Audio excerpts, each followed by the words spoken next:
सके। मूवी के starting scene में हम एक लड़के को देखते हैं जो कि भाग रहा होता है और उस जगह पर काफी अंधेरा था और वो लड़का क्रीपर से बचकर भाग रहा था और उसके हाथ में एक मैशेट नाइफ भी होता है। वो लड़का सामने से आती हुई एक गाड़ी को देखता है, वो उस गाड़ी की तरफ भागता है, लेकिन जैसे ही वो उस गाड़ी के पास पहुंचता है क्रीपर वहां आकर उसे अपने साथ ले जाता है। फिर थोड़ी देर गुजर जाने के बाद वही मैशेट नाइफ और एक हाथ आकर उसी गाड़ी पर गिरता और वो हाथ था क्रीपर का। इसके बाद हमें 23 साल बाद का सीन दिखाया जाता है जहां पर हम बहुत सारे पुलिस ऑफिसर्स को देखते हैं। उन पुलिस ऑफिसर्स को एक ट्रक मिलता है जो कि लॉक्ड था। वो उस ट्रक को खोलने की काफी कोशिश करते हैं और ट्रक को ओपन करने में वो कामयाब हो जाते हैं। ट्रक को खोलने के बाद जब वो अंदर जाकर देखते हैं तो वो देखते हैं कि वहाँ पर बहुत सारी डेड बॉडीज पड़ी हुई। उनमें से एक पुलिस ऑफिसर ट्रक को चेक करने के लिए अंदर जाता है और ट्रक में लगे एक ट्रैप में फंसने से वो बच जाता है। और यहाँ पर हमें पता चलता है कि क्रीपर ने अपने ट्रक में बहुत सारे ट्रैप्स लगाए हुए थे। इतनी देर में वहाँ पर एक हंटर जिसका नाम शेरिफ डैन होता है वो वहाँ पर आता है और वो पुलिस को क्रीपर के बारे में बताते हुए कहता है कि उसने बहुत ज्यादा तबाही मचा दी है। वो पुलिस को क्रीपर की लोकेशन बताते हुए कहता है कि क्रीपर वहाँ पर मौजूद। पुलिस उसकी बातों पर एग्री करते हुए उसकी बात मान लेती है क्योंकि वो क्रीपर की तबाहियों के बारे में जानते थे। क्रीपर का ट्रक वहाँ से ले जाया जाता है और इतनी ही देर में क्रीपर भी वहाँ पर पहुँच जाता है और वो अपने ट्रक को उन लोगों से फ्री करने में कामयाब हो जाता है। यहाँ पर हम देखते हैं कि क्रीपर का ट्रक ऑटोमेटिक था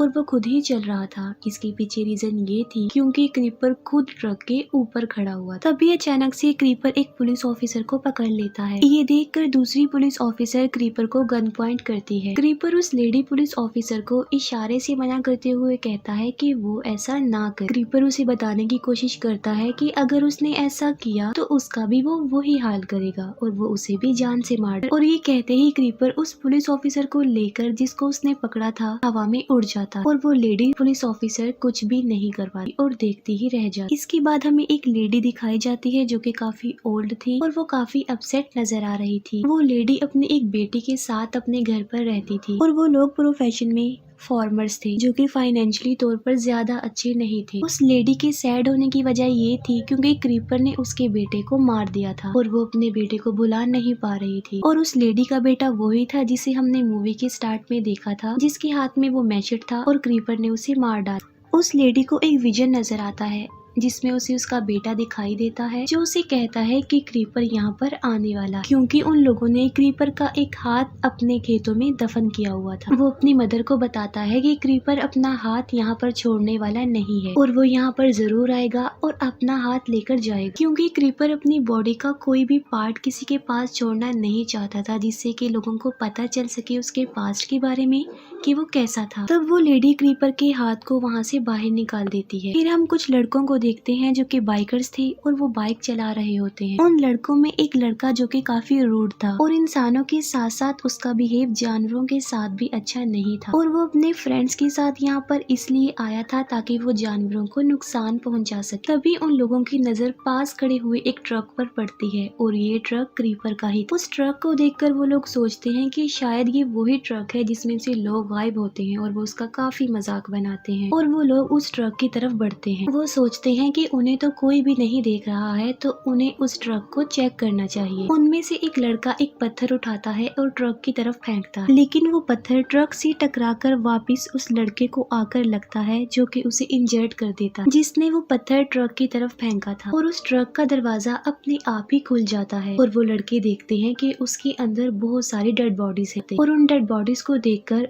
वो डर जाते हैं और वो डर कर वहाँ से भागने लगते हैं। तभी ट्रक में से एक हार्पून निकलता है जो उस रूड लड़के की टांग में घुस जाता है। वो उस हार्पून को निकालने की काफी कोशिश करता है, लेकिन वो हार्पून आहिस्ता आहिस्ता करके उस लड़के को ट्रक की तरफ ही खींचता ला रहा था। ये देखकर वो लड़का हेल्प के लिए चिल्लाता है और अपने फ्रेंड्स को कहता है कि मुझे इस मुसीबत में छोड़कर चले मत जा। तब उन लोगों का एक फ्रेंड बाइक लेकर वहाँ से भाग जाता है और इतनी ही देर में देखते ही देखते क्रीपर भी वहाँ पर आ जाता है और उसे देखकर उस लड़के के बाकी दोनों दोस्त भी भाग जाते। तब क्रीपर एक हार्पून उन लड़कों की तरफ फेंकता है और उन्हें भी जान से मार डालता और जो लड़का बाइक लेकर भाग रहा था क्रीपर उसे पकड़कर हवा में उड़ जाता है। फिर हमें वो लेडी दिखाई जाती है जो कि ये चेक करना चाहती थी कि जो हाथ उसने जमीन में दफन किया था क्या अभी भी वो जिंदा है या नहीं। और जैसे ही वो अपना हाथ उस कटे हुए हाथ के पास ले जाती है वो कटा हुआ हाथ उसके हाथ को ही पकड़ लेता और उस लेडी के साथ कुछ अजीबोगरीब होने लगता। उस लेडी की हालत को देखकर यहाँ पर हम नहीं समझ पाते कि उसके साथ ऐसा क्या हो रहा। इतनी ही देर में शेरिफ डैन भी वहाँ पर आ जाता है और वो भी उस हाथ को टच करता है और शेरिफ डैन के साथ भी वही होने लगता है जो कि उस लेडी के साथ हुआ था। इतनी ही देर में एक लड़की जिसका नाम एडिसन होता है वो और उसका फ्रेंड वहाँ पर आते हैं, लेकिन उन्हें वहाँ पर कोई भी नहीं मिलता। वो दोनों आपस में बातें करने लगते हैं कि क्यों ना उन्हें बाहर जाकर चेक करना चाहिए। तभी एक काफी इंजर्ड पर्सन उनकी कार के पास आ जाता है, जिसे देखकर वो बुरी तरह डर जाते हैं क्योंकि उस इंजर्ड पर्सन का बहुत ज्यादा खून बह रहा था। वो लोग पीछे मुड़कर देखते हैं और नोटिस करते हैं कि क्रीपर उनकी गाड़ी के पीछे ही खड़ा हुआ है। क्रीपर को वहाँ पर देखकर वो लोग भागने की कोशिश करते हैं, लेकिन तभी क्रीपर उनकी गाड़ी के पास आ जाता है। क्रीपर को एडिसन अच्छी लग रही थी क्योंकि वो क्रीपर से डर रही थी, जो कि क्रीपर को काफी पसंद आता। क्रीपर गाड़ी की विंडो को तोड़कर एडिसन को अपने साथ ले जाता है और उसका दोस्त देखता ही रह जाता है और कुछ भी नहीं कर पाता। एडिसन को क्रीपर ने अपने ट्रक में ही बंद किया हुआ था, जहाँ पर वो रूड लड़का भी दिखाया जाता है जो कि अभी तक जिंदा था, लेकिन तभी ट्रक में लगी एक ट्रैप में फंसकर उसकी भी मौत हो जाती। अब ट्रक में सिर्फ एडिसन ही थी जो जिंदा बची थी। शेरिफ डैन जो कि एडिसन के घर पर होता है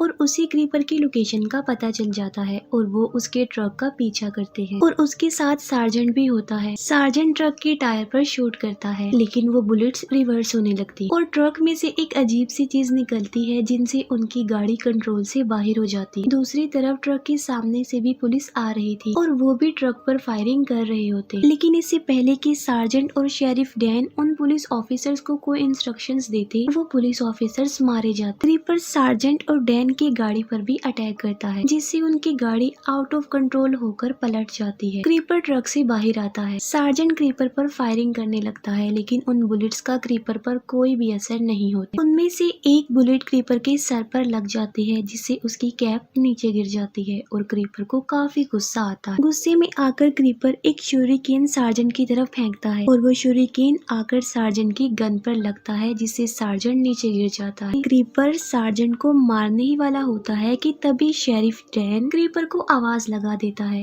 अब क्रीपर को तो काफी गुस्सा था, तो वो सार्जेंट को छोड़कर डैन की तरफ ही बढ़ने लगता। तब शेरिफ पास में खड़ी हुई एक गाड़ी पर चढ़ जाता है, जिसके ऊपर गन मशीन पड़ी हुई थी और क्रीपर शेरिफ पर अटैक कर देता है और तभी वो गन मशीन भी स्टार्ट हो जाती है और शेरिफ क्रीपर पर फायर कर देता है, लेकिन क्रीपर को ज्यादा नुकसान नहीं होता, बस थोड़ी बहुत चोट लगती है और क्रीपर शेरिफ डैन पर अटैक करके उसे जान से मार डालता है। सार्जेंट जो कि अभी जिंदा था, क्रीपर उसे कोई भी नुकसान पहुंचाए बगैर वहाँ से चला जाता है। फिर हम क्रीपर के ट्रक को देखते हैं जहाँ पर एडिसन बंद थी और वो खुद को डेड बॉडीज में हाइड कर लेती है और ये सोचती है कि क्रीपर उसे नहीं ढूंढ पा, लेकिन वो गलत थी। क्रीपर उसे ढूंढ लेता है। क्रीपर एडिसन को मारने की कोशिश करता है और बदले में एडिसन भी खुद को सेव करने की काफी कोशिश करती है। तब उस ट्रक में से एक ट्रैप निकल कर क्रीपर की स्कल के आर पार हो जाता है, जिसकी वजह से क्रीपर की एक आंख ही बाहर आ जाती और मौके का फायदा उठाकर एडिसन खुद को सेव करने के लिए ट्रक से बाहर आ जाती। लेकिन इससे पहले कि ट्रक का दरवाजा बंद होता, क्रीपर भी बाहर आकर एडिसन के पीछे भागने लगता है, लेकिन वो नहीं उड़ पाता। इसके पीछे वजह ये होती है, जब शेरिफ डैन ने क्रीपर पर फायरिंग की थी तब उसका एक विंग इंजर्ड हो गया था, जिसकी वजह से वो अब नहीं उड़ पा रहा था। तब क्रीपर वापस ट्रक में जाकर एक हार्पून निकालता है। अब क्योंकि क्रीपर की एक आंख भी बाहर आ गई थी, तो वो सही से निशाना भी नहीं लगा पा रहा था और एडिसन खुद को सेव करने के लिए वहाँ से भाग रही होती और क्रीपर एक एक्स लेकर उसके पीछे भागता। फिर एक तेज लाइट क्रीपर की तरफ पड़ते हुए नजर आती है और वो एक ट्रक की लाइट थी जो कि क्रीपर के पीछे से आ रहा था और वो ट्रक क्रीपर को उड़ाकर वहाँ से ले जाता, लेकिन इसके बावजूद भी क्रीपर को कुछ नहीं होता और वो बच जाता। एडिसन के पीछे पीछे क्रीपर भी उसके घर तक पहुँच जाता है और तभी क्रीपर वहाँ पर नोटिस करता है कि वहाँ पर कुछ लिखा हुआ है और वो लिखा हुआ था कि हम जानते हैं कि तुम कौन। और वहीं पर क्रीपर का एक हाथ भी था जिसे क्रीपर तोड़ देता है, क्योंकि वो नहीं चाहता था कि किसी को भी उसकी रियलिटी के बारे में पता चल सके। अब सिर्फ एडिसन ही सर्वाइवर बची थी जो कि क्रीपर की रियलिटी के बारे में जानती थी। नेक्स्ट डे एडिसन का फ्रेंड कहीं पर जा रहा था और वो उसे गुड बाय कह रहा होता। इसके बाद हम न्यूज़पेपर के कुछ आर्टिकल्स को देखते हैं और वहीं पर हम एक लड़की को देखते हैं जिसका नाम ट्रिश होता है। ट्रिश के भाई को क्रीपर ने मार दिया था और वो अपने भाई की मौत का बदला उससे लेना चाहती थी और इसके लिए वो क्रीपर को चैलेंज भी करती है कि वो किसी भी सूरत में उसे नहीं छोड़ेगी, वो उसे मार डालेगी। और उस लड़की की वार्निंग के साथ ही ये मूवी यहीं पर एंड हो जाती है।